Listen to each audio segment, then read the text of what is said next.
ট্রাম্পের শপথ অনুষ্ঠানের আগে ইউক্রেনে হামলা জোরদার রাশিয়ার। যুক্তরাষ্ট্রের নবনির্বাচিত প্রেসিডেন্ট ডোনাল্ড ট্রাম্পের শপথ অনুষ্ঠান আগামী 20 জানুয়ারি অনুষ্ঠিত হতে যাচ্ছে। তবে তার আগে ইউক্রেনের হামলার পরিমাণ বাড়িয়েছে রাশিয়ান বাহিনী। কাতার ভিত্তিক সংবাদ মাধ্যম আল জাজিরা অনলাইন প্রতিবেদনে এই তথ্য জানানো হয়েছে।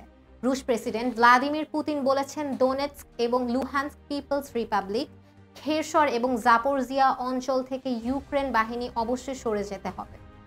পুতিন আরও বলেন, যত তাড়াতাড়ি কিয়েভ ঘোষণা করবে তারা এই সিদ্ধান্ত গ্রহণ করতে প্রস্তুত এবং তারা ন্যাটোতে যোগ দেওয়ার পরিকল্পনা বাদ দিয়েছে। তখনই আমাদের পক্ষ থেকে যুদ্ধবিরতি এবং আলোচনার নির্দেশ আসবে।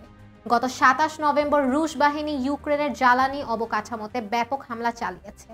ইউক্রেনের কর্তৃপক্ষের বরাত দিয়ে প্রতিবেদনে বলা হয়, সাম্প্রতিক দিনগুলোতে রাশিয়ার ইউক্রেনের 1500 বিমান হামলা চালিয়েছে। 2022 সালের 24 ফেব্রুয়ারি ইউক্রেনে সামরিক অভিযানের ঘোষণা দেন রুশ প্রেসিডেন্ট ভ্লাদিমির পুতিন। এরপর আজ পর্যন্ত টানা 1008 দিনের মতো চলছে দেশ দুটির সংঘাত। এতে দুই পক্ষের বহু হতাহত খবর পাওয়া যাচ্ছে, তবে যুদ্ধ বন্ধে এখন পর্যন্ত লক্ষণ নেই। দর্শক, পরবর্তী সংবাদ দেখার আমন্ত্রণ জানিয়ে এখানেই শেষ করছি। ধন্যবাদ সবাইকে এতক্ষণ সাথে থাকার জন্য।